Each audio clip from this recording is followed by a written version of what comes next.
Sugar মানে medical ভাষা যেটাকে বলে ডায়াবেটিস মেলাইটাস। ঠিক আছে? ওটা নিয়ে আজ আলোচনা করব। তো এখন আমাদের ঘরে ঘরে আমরা দেখি যে সুগার পেশেন্ট আছে।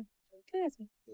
তো আমি এমন কিছু লক্ষণ বলবো যেগুলো কি না যদি আপনাদের মধ্যে হয়, মানে দেখা যায় আপনাদের মধ্যেও হয় এগুলো, তাহলে আপনারা অবশ্যই একবার সুগার চেক করিয়ে নেবেন হসপিটালে গিয়ে।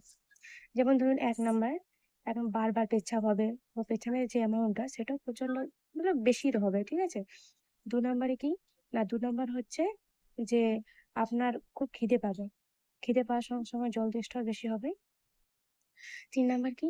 ৩ নাম্বার হচ্ছে যে আপনার এত পরিমাণে ক্লান্তি লাগবে যে আপনার কাজ করার জন্য মন বসবে না, এগুলো হবে। ৪ নাম্বার কি? না আপনি দেখবেন ধীরে, ধীরে আপনার ওয়েটটাও কম হচ্ছে। এবং কখনো, কখনো এমনও হবে যে আপনি ঝাপসা দেখছেন, ঠোঁট শুকিয়ে যাচ্ছে। এগুলো যদি হয় তো একবার সুগার চেক করুন।